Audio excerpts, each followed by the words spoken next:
Hey guys, this is Eric Weingartner with Weingartner Racing, and today is actually a tech video. And this video is about the differences in flow between different valves, whether it be having an undercut or not having undercut on the stem of the valve, whether it has a back cut or no back cut, and which degree and how wide or thin the back cut can play a part. Now, it won't go on as super detail as what you maybe some of you are hoping for, but I'm going to hit as much as I can, because this is still going to take a while. So before I talk about the valves and stuff, I'll talk about the head that I use to flow it. So this is actually a Brodix IK180 head that I have ported. So there's the IK180. Now it's still got the same entry that it has here, but I have ported these. This is my ported version. And this is similar to the video that if you go back and watch, can you port a Brodix head to be an AFR 195? It's the same head, sorta. This one actually has a bigger chamber. So this one's actually a 70cc chamber, but I have cut it out to a 208 intake valve. It still has a 1/600 exhaust valve. It should flow about 270, 280 or so.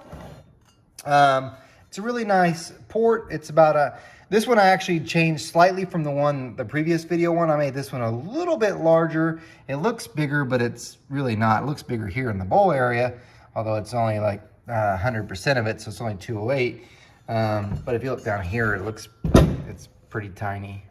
Anyway, these are just, just nice head, small head. This one's actually about 200 cc's. I haven't cc'd it, but just from some of the measurements I have, I'm about 5 cc's bigger than the other head that I had done.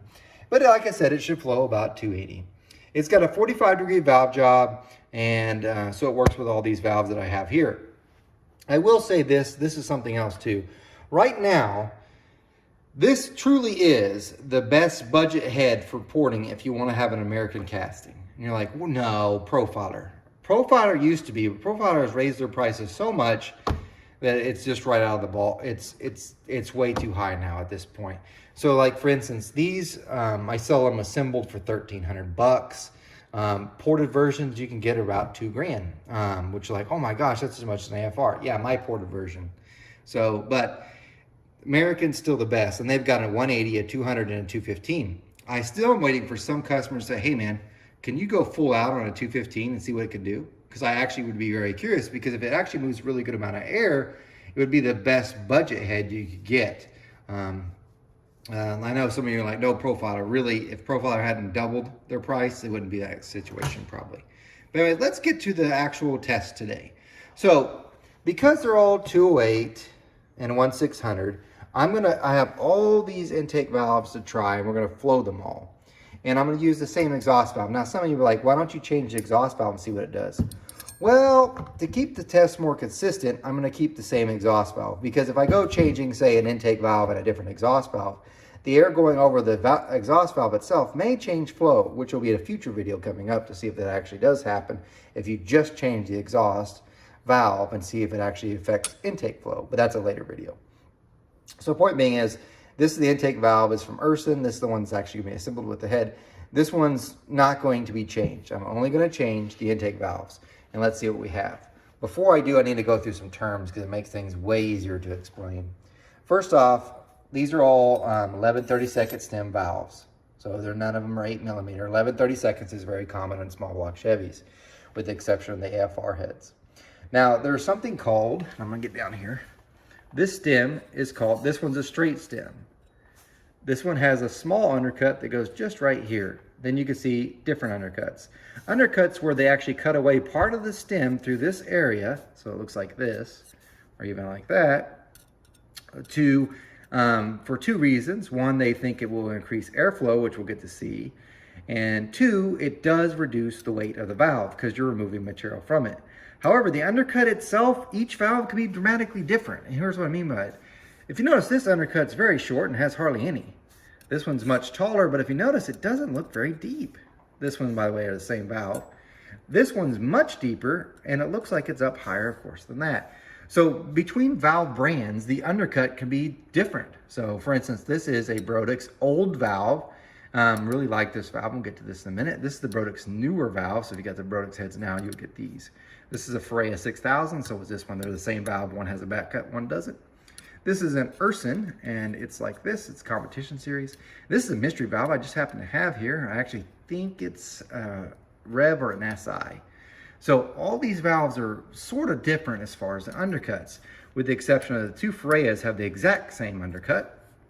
This Brodix valve being an older one, so if you had one before COVID, would have looked like this, and I can't wait to show how much better this one probably flows than this one, because Brodix told me that they're the same, and I had a conversation like, no, your valve has changed, you need to go and look, because the old valve was better. You're ruining your head putting in this valve.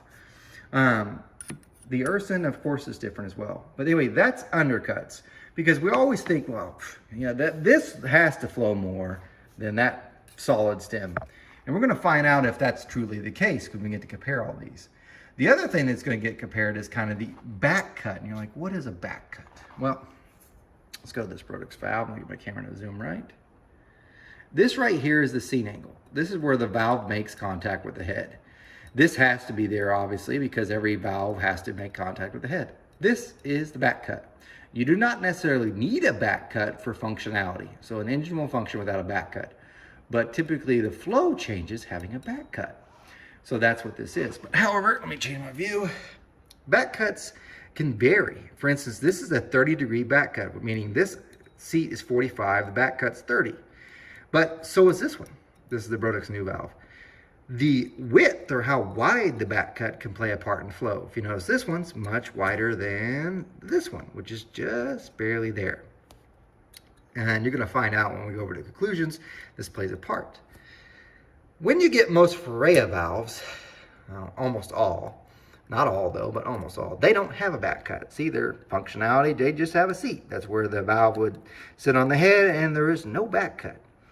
How's that do for flow?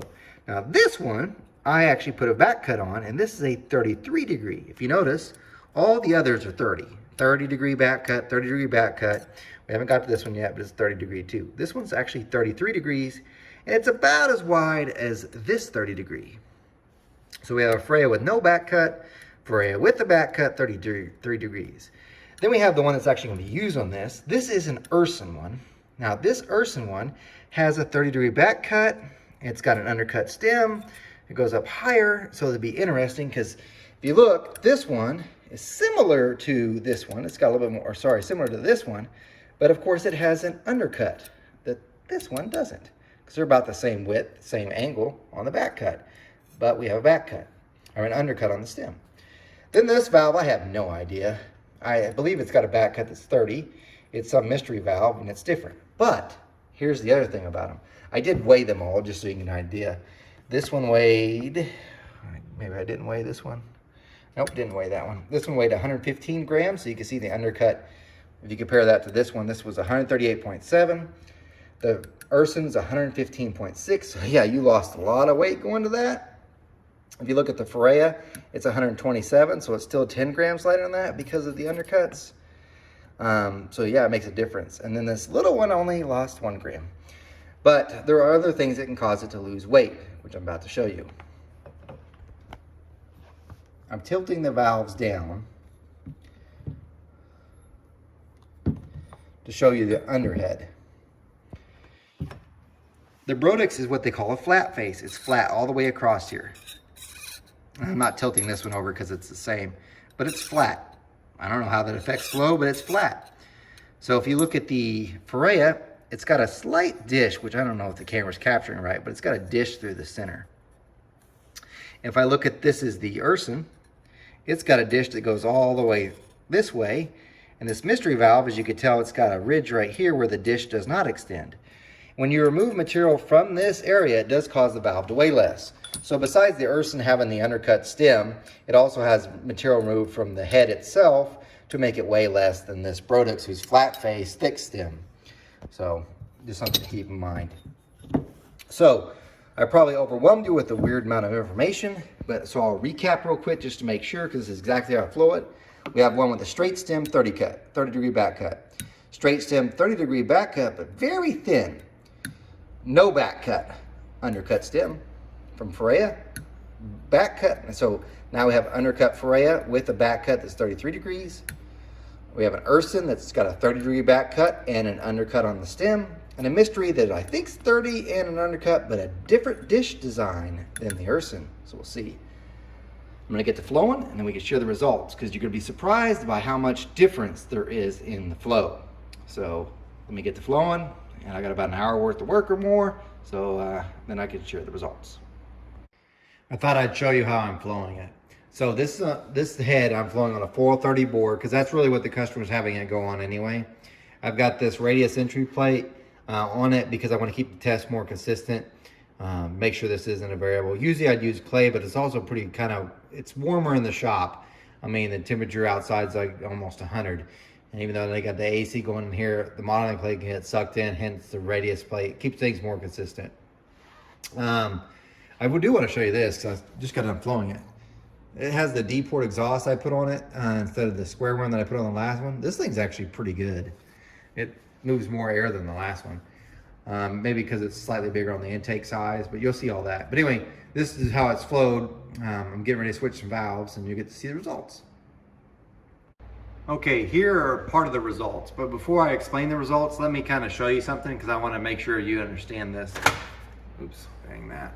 This right here, on my cursor, these right here are the graph, because some people like to see an overlay. So this line right here you see is the exhaust, so that's different. All the rest of these are the intakes. If you notice, the lines are pretty close together, especially up here at the top. Now I'll show you the raw numbers in just a minute. But if you notice that the lower lifts, so you get the lifts are at the bottom.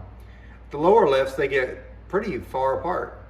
So I'm showing you that, but I wanted to show you this, because the numbers are so close. I wanted to show you how I keep my numbers consistent from run to run, or how do I keep it from not varying and stuff. So here in a sec, what I'm gonna do is I'm gonna kick on the flow bench. And the way it works is like, let's just grab this one. Nope, can't do it. If you look at this, I've got flow numbers up there. But if you look at the flow numbers, what you're seeing is actually the averages. These are averaged. Instead of me just writing them down or clicking at one specific moment in time, they're averaged. And what I mean by this is, let's go to number 7 again. I'm gonna pop up my deal.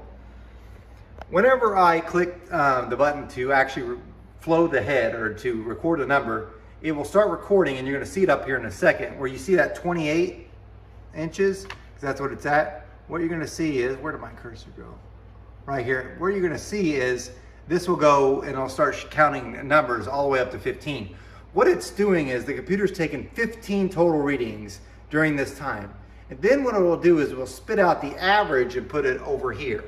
So, and the reason for that is because if you just grab one moment in time, just one of them, you might have it off by 5 CFM. You're like, wouldn't it be stable? No, because air kind of does weird things in the port, but another difference could be the fact that electricity, so like maybe it's 240 then 238 volts, so the actual bench itself might not exactly be pulling the exact same amount of air for each millisecond. So to make up for that, I average the number. So let me just show you. I'm gonna kick it on. I'll be a little bit loud here in just a second.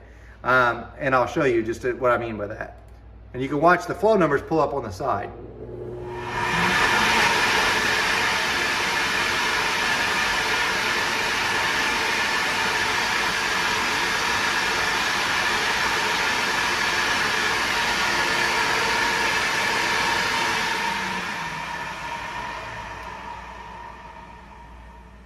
Now, if you're watching the flow number, you saw them dancing around, all right? They moved by a few.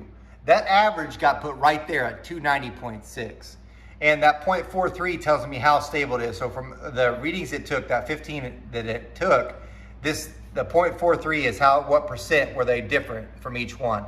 So it's less than 0.5% difference from the highest reading to the lowest reading that it saw there. I'm only showing you that because the numbers on these, if you look at the flow numbers that are on this, they're really, really close together. But remember, to get the best, most accurate things, I run it like this. And that's how I've always done it. But let me go ahead and show you the raw numbers now. Here are the numbers. These are the raw numbers, just to give you an idea. So this first column, what you see here is the Urson valves, because this is actually how it's going out to the customer. As you can tell, I won't talk too much about the exhaust just for right now, but that exhaust is pretty good. 191 at 4. And 224 at peak, that's pretty good. Especially since this isn't a raised up exhaust port, that's really good. But we're here for the valves. The intake were the ones that got flowed. So this is a PVM valve, or the Urson valve, and it's got a 30 degree back cut, and it's an undercut stem. The next one next to it, this is the only real difference, because it looks like they got the same back cut, is that this one's a straight stem. And you could tell how much better, you would think the undercut would flow so much better than the straight stem, but you're kind of wrong. Look how much better it is. So you can forget 100, and through this whole thing, forget the 100 number. They're close, but that doesn't really matter. But if you look at the 200, they're more accurate, as best I could say. So 139 to a 151, it gained a ton there. It gained almost 6 CFM there. So straight stem, it's actually better there. It's better there, it's better there. They are a little bit worse there, and a little bit better there. About the same, and about the same. So if you look at it from that standpoint, it's really good at the lower lifts, even though you wouldn't think it that way because it's a straight stem. So then you're like, well, let's run that thing then. Well, don't forget, this thing's also like 20 grams heavier. Now, that's the Brodux old valve. This is what I was trying to get at, and I don't even know if Brodux watches my videos, but I sure wish they did sometimes, because this is the difference between their old valve and new valve. So this is the new one. It barely has any 30-degree back cut. So straight stem almost got that slight little undercut, but I measured and it's only like 10,000, so it's not that much of a difference. So really the only difference is the lack of back cut, and you could see what it does. Worse. I mean, it's beside the peak where it ties, and right there is a little bit better. It's bad. I mean, it really killed it. It's worse even than the Urson valve. So the new Brodux valves, that's what sucks. Is I know Brodux has developed most of their heads that they have now, or were developed and flowed using this valve, and now they're selling these valves because that's what they're getting. And man, they're just not as good. So as you could tell, and that's just a difference in a valve. So think of it like this. What if you had this head, and this is the numbers that they advertise, and you bought the head bare, and then you threw in this valve, and you're like, what a disappointment. You get the idea? The next one, this is the more interesting one that you guys are probably concerned with, was the no back cut versus back cut. So this one has no back cut. This is the Freya valve, it has no back cut. And you can see, you thought that was bad at 200 thou. Look at that. That's by far, of all of them so far, the worst. So having a back cut really does help low lift flow. But it's the worst there, really, really bad. Bad there, the worst there. And you can tell it really doesn't get much better until about 900 valve lift. It actually starts matching the others. And it's almost is the second highest one at peak. So back cut, from experience, I can tell you this, it really helps. If you have a back cut, it helps in this point. Not having a back cut helps here. And I'll be straight up honest with you, you'll make more power with a back cut. Now what sucks about this is most of the Freya valves you have order do not have a back cut. You might go, why do they sell them without a back cut? Because they expect that you're going to put your own back cut on it. Maybe a 33 degree, maybe a 30 degree, maybe you like it wider than another one. So they're leaving up to the engine builder, head assembler to do it themselves, so they get the one that they prefer. So it's not that Freya just doesn't know, it's they're giving the option to the people who are actually assembling the heads, so you can do your own thing. Can you put a back cut on them at home? You could, but it'd be pretty tough. I wouldn't rely on it. I'd take it to a machine shop and have it done. It doesn't really cost that much. Here's the difference though. This is a 33 degree back cut, same valve, just a back cut. Boom, look how much you gain. Gain, 10 CFM there, 5 CFM there. So these are dramatic gains, especially if this guy's only running a 530 lift. So if you look from here down, it's a win. You just gain, it's almost like you ported the heads. It's so much better here. You're making so much more power just from a back cut. And that's like a $45 job, or maybe it depends on which machine shop you go to. I think I charge 40, but it's not that much to put a back cut on them. And you can see how much you really gain doing it. So it's definitely a benefit there. So no back cut versus back cut. Do a back cut. Every valve I send out on the intake side has a back cut. Every one that I port has a back cut. Exhaust, no. Now this was the mystery valve just because I was curious about if the dish underneath made any difference. And you could tell it's pretty much almost like the Urson or PBM one. They're really, really close. So there's not much difference there. So I would have thought that dish underneath would have made some difference, but it doesn't seem like it made that much. So there's some information for you. Now, if you instantly watch this and you think, man, this guy only cares about flow, no.